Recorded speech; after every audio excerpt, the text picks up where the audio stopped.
On va t'expliquer la méthode de Gauss-Jordan en résolvant des systèmes d'équations linéaires. Donc, on va prendre un exemple ici, 3x plus 2y égale 1, 6x plus y égale 2. Bon, évidemment, c'est un système très très simple. On pourrait le résoudre par substitution, isoler le y dans une des équations, remplacer. Mais là, ce qu'on veut, c'est pratiquer la méthode de Gauss-Jordan. Cette méthode-là est très efficace pour des gros systèmes, donc beaucoup d'équations, beaucoup de variables, plus efficace que la substitution, c'est pour ça qu'on l'apprend. Mais on se pratique quand même sur des systèmes simples au début pour s'habituer. Donc la première étape, on réécrit les constantes du système dans une matrice qu'on appelle matrice augmentée. Le pointillé représente les signes d'égalité. Et on va faire de la réduction dans notre matrice. Donc moi, je vais toujours utiliser la même méthode, ou presque. Des fois, là, il va y avoir des petites variantes, mais grosso modo, on va toujours partir de notre entrée en position 1, 1, puis on va l'utiliser pour venir mettre des zéros en dessous. Donc là, il faut se demander quelle opération il faut effectuer sur la ligne 2 pour que le 6 qui est ici devienne un 0. Alors clairement, il faut faire ligne 2 moins 2 fois ligne 1. Donc ça va faire 6 moins 2 fois 3, ça va faire 0. La première ligne ne change pas. Ensuite, 1 moins 2 fois 2, donc 1 moins 4 moins 3.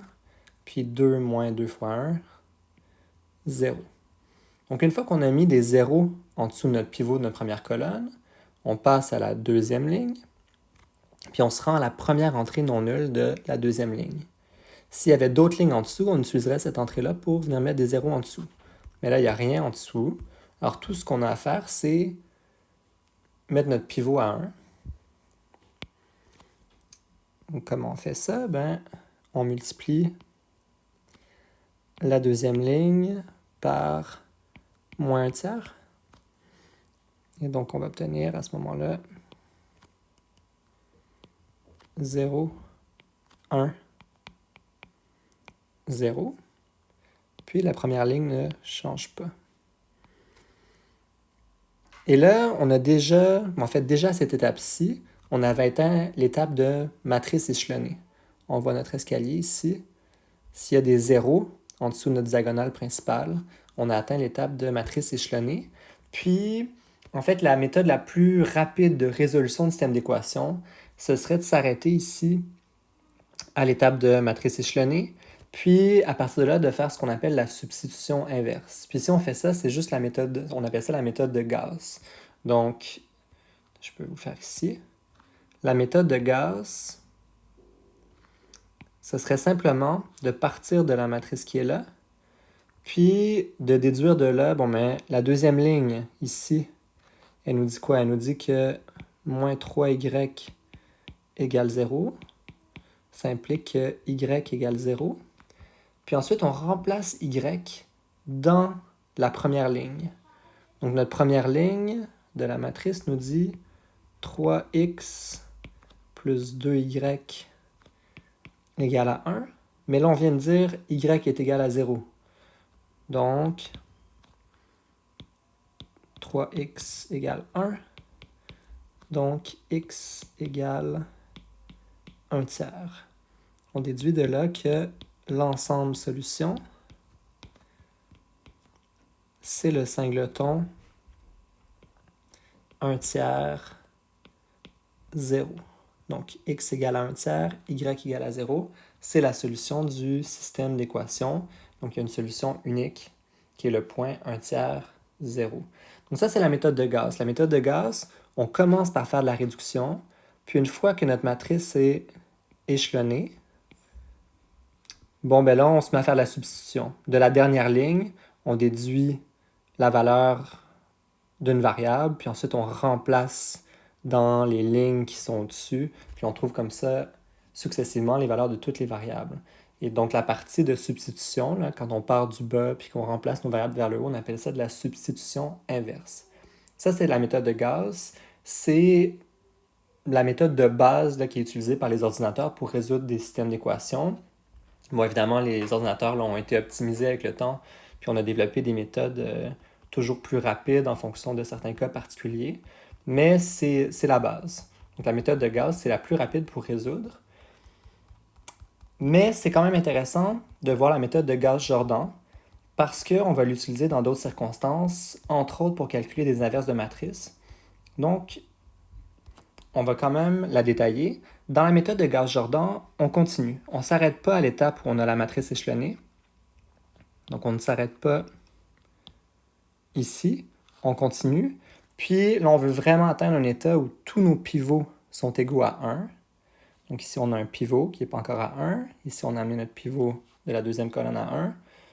Puis, donc, il faut que tous nos pivots soient à 1, puis qu'on ait juste des zéros dans le reste de la colonne où il y a un pivot. Donc, prochaine étape, il faut qu'on amène le 2 ici à 0, puisqu'on a un pivot ici. Clairement, il faut faire ligne 1 moins 2 fois ligne 2. Donc la deuxième ligne ne change pas. 3 moins 2 fois 0, le 3 va rester. 2 moins 2 fois 1, on va avoir un 0 ici.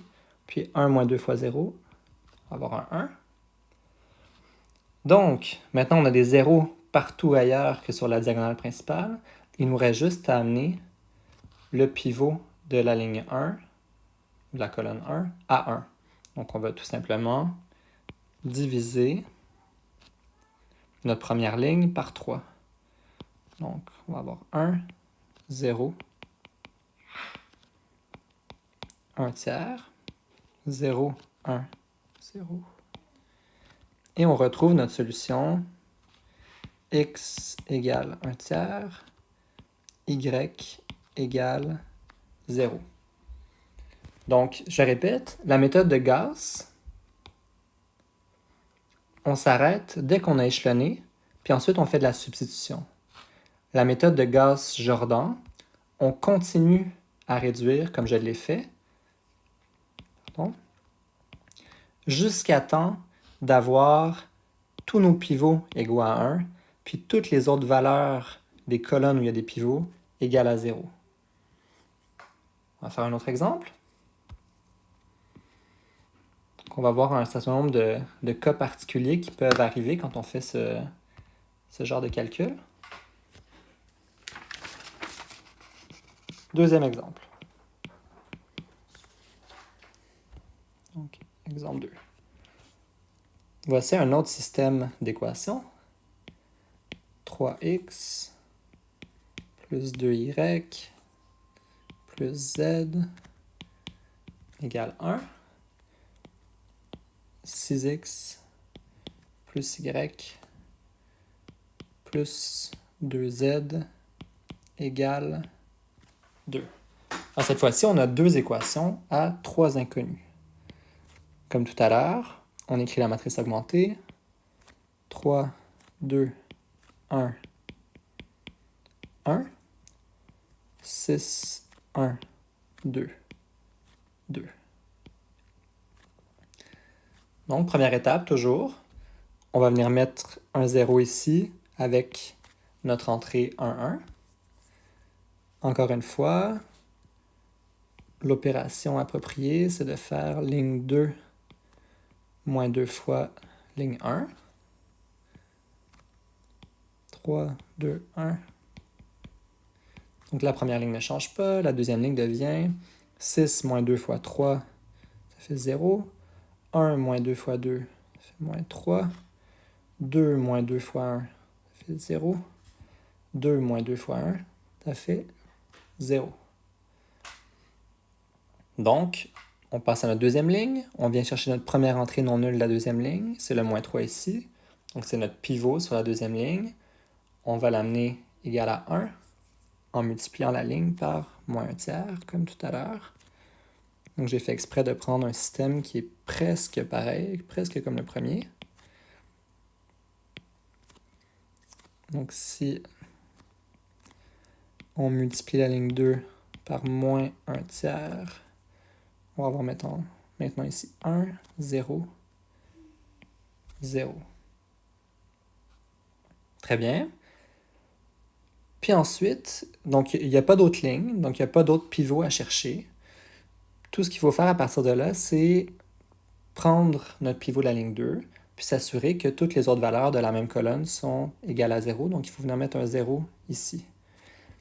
Qu'est-ce qui se passe avec la troisième colonne? Ben, absolument rien en ce moment. Elle suit les opérations là, qu'on impose à la matrice, mais on ne peut rien faire avec cette colonne-là de plus. Si on faisait des opérations pour essayer de venir mettre un 0 ici, par exemple, ben, ça aurait un impact sur nos colonnes de départ, puis ça viendrait potentiellement changer un 0 à une valeur non nulle. Puis, donc, on ne peut rien faire. On va tout simplement venir mettre un 0 ici avec notre pivot de la deuxième colonne. Donc, on va faire ligne 1, moins 2, ligne 2. La ligne 2 ne change pas. Donc, 3 moins 2 fois 0, ça fait 3. 2 moins 2 fois 1, ça fait 0. Puis 1 moins 2 fois 0, ça fait 1. 1 moins 2 fois 0, ça fait 1. Et on a terminé. Donc, ou presque, pardon. Il nous reste à amener le pivot de la ligne 1 à 1. Donc, on va multiplier la ligne 1 par 1 tiers. Ça va faire 1, 0, 1 tiers, 1 tiers, 0, 1, 0, 0. Et là, on a vraiment réellement atteint la forme de Gauss-Jordan. Nos pivots sont égaux à 1. Ce sont les seules valeurs non nulles dans leur colonne. Et on ne peut rien faire de plus. Le 1 tiers sur la troisième colonne qui est ici, on n'y peut rien. Il est là, on ne peut pas l'annuler sans risquer de changer des zéros pour des valeurs non nulles ailleurs dans la matrice. Et comment on lit la réponse alors? Bien, ce que ça nous dit, ce système-là, ça nous dit que... Bon, la deuxième ligne nous dit que y est égal à 0. Puis la première nous dit que x plus 1 tiers z égale 1 tiers. Donc, c'est le genre de choses qui arrivent quand on a un système où il y a plus de variables que d'équations. On avait 3 variables au début, puis 2 équations. Donc, on n'a pas suffisamment d'équations pour spécifier uniquement chaque variable. Donc, comme on avait une variable de plus que le nombre d'équations ici, on a ce qu'on appelle une variable libre. C'est-à-dire qu'on peut pas spécifier uniquement le z et le x en même temps. Mais si on spécifie un des deux, donc si on donne une valeur pour x, à ce moment-là, il y a un seul z qui fonctionne. Puis si on donne une valeur pour z, il y a un seul x qui fonctionne. Et il y a plusieurs façons d'écrire la solution, mais une façon, ce serait de dire que l'ensemble solution, donc c'est l'ensemble des triplets x, y, z, tel que, donc, y va être égal à 0. Donc ça, c'est clair par la deuxième équation ici. Puis, la première équation, on pourrait déduire d'elle que, par exemple, x égale 1 tiers moins 1 tiers z. Puis à ce moment-là, on peut écrire z comme ça, puis on peut écrire x comme une fonction de z. Donc, 1 moins z sur 3.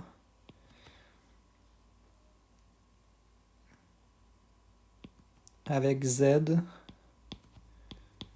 élément des réels. Donc, z peut prendre n'importe quelle valeur réelle.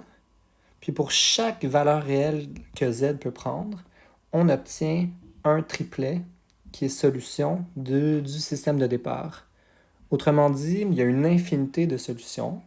Puis en fait, si on faisait le dessin graphique, on verrait que toutes les solutions vivent sur une droite. À mesure que z prend toutes les valeurs réelles, ben, les triplets qui sont ici se promènent le long d'une droite. Donc, ça va toujours faire ça quand vous avez une variable de plus que le nombre d'équations si vos équations sont linéairement indépendantes. Prochain exemple.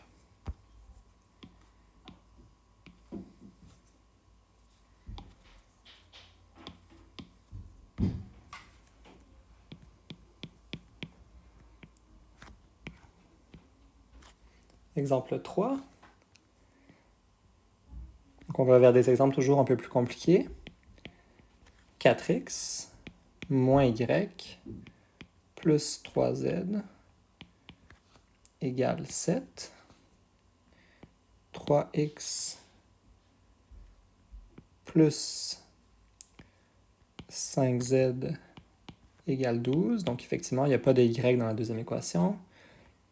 Puis ensuite, 5x moins 2y plus z égale 13. Pourquoi est-ce que j'ai laissé un trou ici? Pour que tous les z soient alignés, les y, les x, puis que ce soit plus facile d'écrire notre matrice augmentée. Si on écrit la matrice augmentée, on va avoir 4 moins 1, 3, 7, 3, 0, 5, 5, moins 2, 1, 13, j'ai oublié le 12 ici. Voilà la matrice augmentée qui correspond au système. Donc, première étape, là ça va être un peu moins agréable que dans les deux premiers exemples. On va avoir des fractions. Donc typiquement, quand on réduit des systèmes compliqués, il y a des fractions qui apparaissent, à moins de multiplier toutes les lignes par des constantes de manière à plus avoir de fractions, c'est possible aussi. Donc vous allez voir des exemples dans le manuel. Donc on va utiliser notre entrée en position 1, 1, puis on va venir mettre des zéros partout en dessous. Donc première opération, on va faire ligne 2 moins 3 quarts ligne 1. Pourquoi 3 quarts? Bon, mais si on multiplie 4 par 3 quarts, mais ça va donner 3.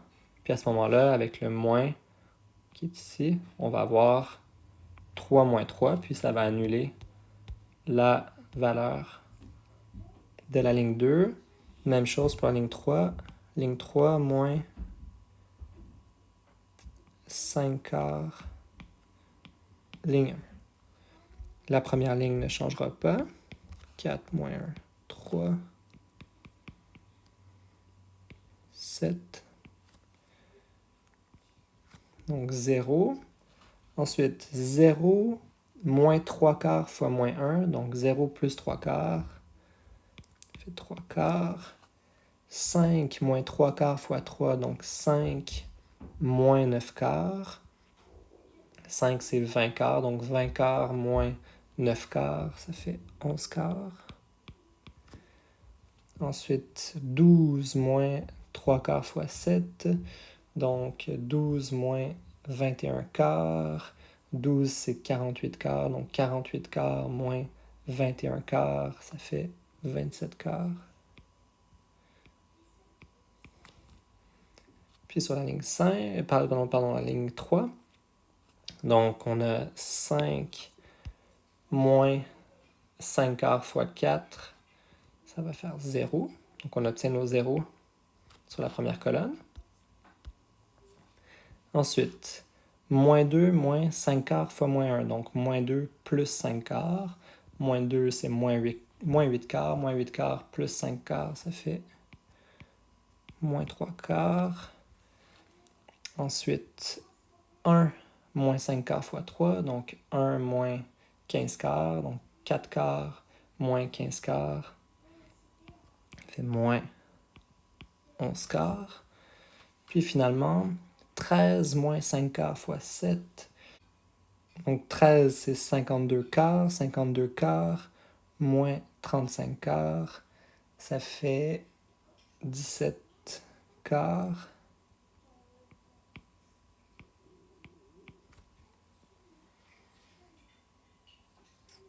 Prochaine étape. Donc on a mis des zéros en dessous de notre entrée 1 sur la première colonne.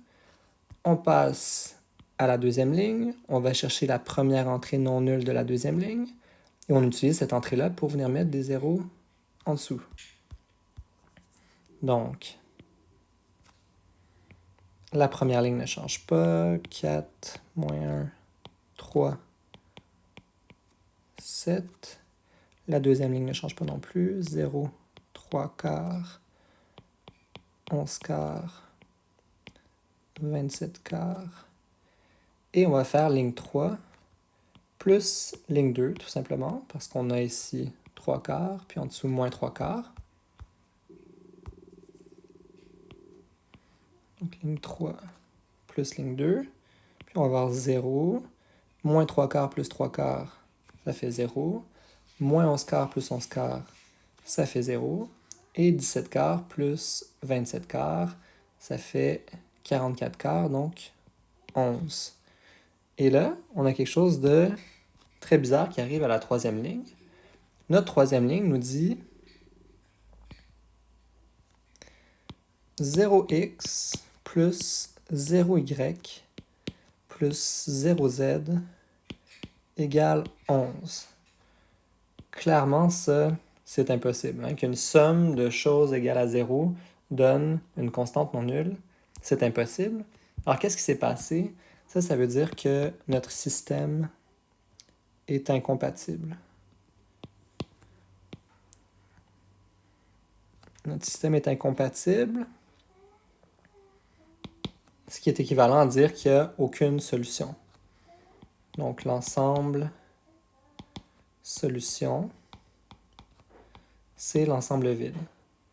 Autrement dit, notre système de départ n'a pas de solution ou encore est incompatible, ça veut dire la même chose. Et c'est pas... Peut-être que vous en prenez conscience maintenant, mais c'est pas inhabituel. Hein? Quand un système est incompatible, ça fait toujours ça.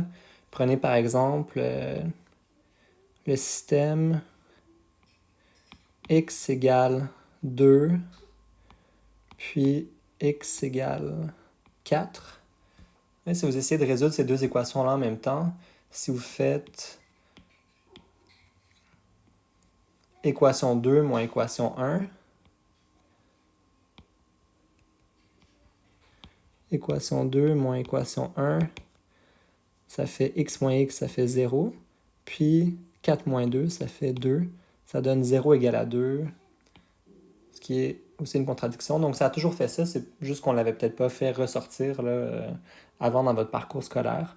Mais quand vous avez un système incompatible, si vous commencez à soustraire des lignes les unes avec les autres, c'est pas rare là, qu'on obtienne ce genre d'équation-là, où on dit qu'une constante en égale une autre, alors que c'est clairement faux. Donc, en général, si vous obtenez dans une matrice, pendant que vous faites votre réduction avec la méthode de Gauss-Jordan, si vous obtenez une ligne de 0 à gauche du pointillé, puis une constante non nulle à droite du pointillé, ça veut dire que le système est incompatible. Vous pouvez vous arrêter immédiatement, dire « il n'y a pas de solution » et c'est terminé. Prochain exemple.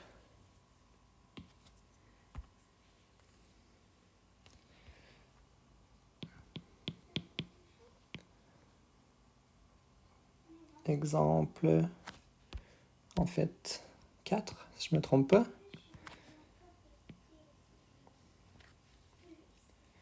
Donc cette fois-ci, on a y plus 2z égale 9.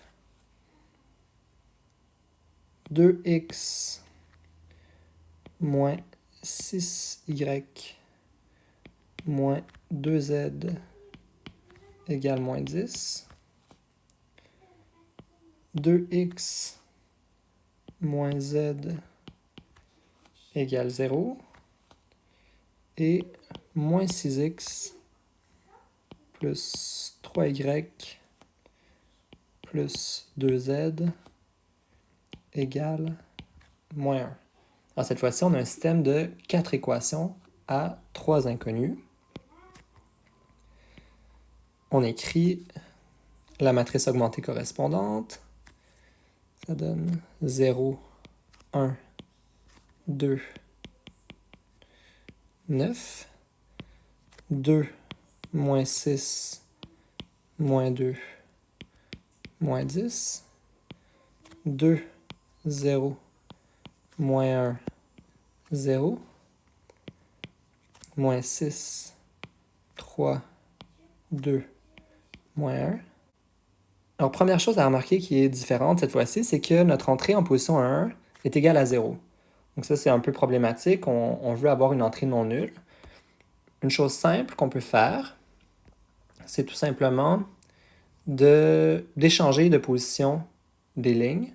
Donc, on pourrait, par exemple, échanger notre ligne 1 avec notre ligne 3. Donc, échanger de position la ligne 1 et la ligne 3. Pourquoi est-ce que je prends la ligne 3? Bon, parce que je me dis, ici, il y a un 2, c'est pas trop compliqué. La ligne 2 avait un 2 aussi, mais en plus, la ligne 3 a 2 zéros. Donc, quand on va faire toutes nos soustractions, s'il y a des zéros, ça va être plus simple. Donc, c'est pour ça que j'ai choisi la ligne 3. On va donc avoir 2, 0, moins 1, 0, 2, moins 6, moins 2, moins 10, 0, 1, 2, 9, moins 6, 3, 2, moins 1. Donc là, pour l'instant, on a tout simplement échangé de position la ligne 1 et la ligne 3. On a maintenant une entrée non nulle en haut, puis on peut l'utiliser pour venir mettre des zéros en dessous, comme d'habitude. Donc, la ligne 1 ne va pas changer. 2, 0, moins 1, 0. On va faire ligne 2 moins ligne 1. Sur la ligne 3, on a déjà un 0.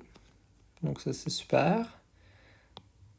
On n'a rien à faire de plus pour la ligne 3. Puis la ligne 4, on va lui additionner 3 fois la ligne 1 pour venir mettre un 0. Puis comme ça, on va avoir des 0 dans toute la première colonne, à part pour notre pivot qui est en haut. Donc si je fais les opérations, ligne 2 moins ligne 1, on va avoir moins 6, moins 0. Ça va faire moins 6, moins 2, moins 1. Ça va faire moins 1, moins 10, moins 0, moins 10. Puis pour la ligne 4 plus 3 ligne 1. Donc moins 6 plus 3 fois 2, ça fait 0. 3 plus 3 fois 0, ça fait 3. 2 plus 3 fois moins 1, donc ça fait 2 moins 3, moins 1. Puis moins 1 plus 3 fois 0, ça fait moins 1. Donc on a maintenant, toutes nos entrées maintenant sont nulles sur la première colonne, à part notre pivot. On passe à la deuxième ligne. On vient chercher la première entrée non nulle de la deuxième ligne. Puis on va utiliser cette entrée-là pour venir mettre des zéros en dessous. Bon, encore une fois, ici, on a un moins 6, alors que ici, on a un 1. Ce serait peut-être plus simple de travailler avec le 1 comme pivot pour venir annuler nos valeurs. Donc on peut, encore une fois, échanger nos lignes, si on veut. Par exemple. Il y a toutes sortes de façons de réduire. On peut utiliser toutes nos opérations qui préservent l'équivalence pour réduire dans l'ordre qu'on veut. L'ordre que je vous montre ici n'est pas unique, loin de là. Je vous montre une façon de réduire. Ça se peut que vous ayez utilisé un ordre différent, ça n'a pas d'importance, tant que vous suivez les règles, puis qu'à la fin, ça fonctionne.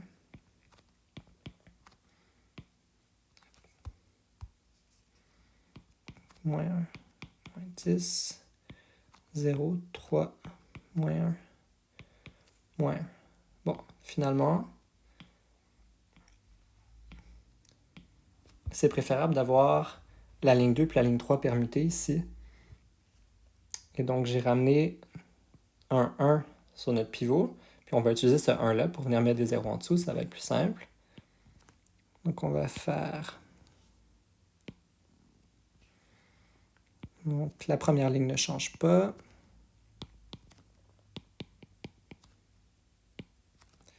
La deuxième ligne non plus. 0, 1, 2, 9. On va faire ligne 3 plus 6, ligne 2. Puis ligne 4, moins 3, ligne 2. Ça va nous mettre des zéros ici. Ensuite, donc pour la ligne 3, on va avoir moins 1 plus 6 fois 2. Donc moins 1 plus 12, ça fait 11. Moins 10 plus 6 fois 9. Donc moins 10 plus 54, ça fait 44. Pour la ligne 4, on va avoir 3... Bon, moins 3 fois 1, si on l'a déjà fait, ça donne le 0. Ensuite, moins 1, moins 3 fois 2. Donc, moins 1, moins 6. Ça donne moins 7. Puis, moins 1, moins 3 fois 9. Donc, moins 3 fois 9, moins 27. Moins 1, moins 27. Moins 28.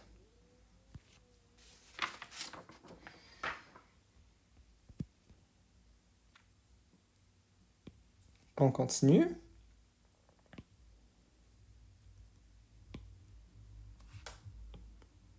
Alors, on a maintenant des zéros sur toute notre deuxième colonne, à part pour notre pivot. On passe à la troisième ligne. On vient chercher la première entrée non nulle de notre troisième ligne. Ici, c'est un 11. Puis, normalement, on utiliserait cette valeur-là pour venir mettre des zéros en dessous. Mais là, juste avant, on peut remarquer que 44, c'est un multiple de 11. Donc, on peut simplifier notre ligne 3 avant de continuer. Si on divise notre ligne 3 par 11, ça va nous simplifier la vie. Donc, on va faire ligne 3 fois 1 onzième. Puis à ce moment-là, on va avoir donc 2, 0, moins 1, 0, 0, 1, 2, 9, 0, 0. Et là, on divise par 11. Donc, 11 divisé par 11, ça fait 1. 44 divisé par 11, ça fait 4. Puis en dessous, on va avoir 0, 0, moins 7, moins 28. Très bien. Donc maintenant, ça va être plus simple. Notre pivot de la ligne 3 est maintenant égal à 1. On va utiliser ce 1-là pour venir mettre un 0 en dessous. Donc là, j'ai juste réécrit ce qu'il y avait à la page précédente. Comment est-ce qu'on va venir mettre un 0 ici en utilisant le 1 qui est au-dessus? On va faire ligne 4 plus 7 fois ligne 3. Donc notre matrice devient 2, 0, moins 1, 0, 0, 1, 2, 9, 0, 0, 1, 4, 0, 0. Donc moins 7 plus 7 fois 1, ça fait 0. Et moins 28 plus 7 fois 4, 7 fois 4, ça fait 28. Moins 28 plus 28, ça fait 0.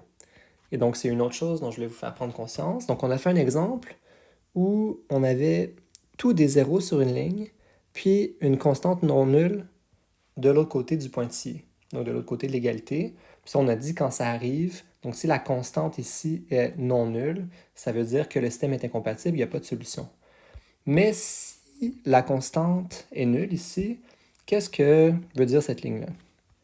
Cette ligne-là nous dit que 0x plus 0y plus 0z égale à 0. Est-ce que c'est vrai? Oui, c'est trivialement vrai. C'est toujours vrai. Peu importe les valeurs de x, y, z, ça va toujours être vrai. Autrement dit, c'est une ligne qui nous dit rien, qui ne sert à rien. Et ça arrive quand certaines de vos équations, en fait, quand vos équations sont linéairement dépendantes. Donc, ici, les équations du système étaient linéairement dépendantes. On peut écrire la quatrième équation comme une combinaison linéaire des trois premières équations. Et à ce moment-là, quand on fait la réduction, vous allez toujours obtenir comme ça une ligne avec tous des zéros.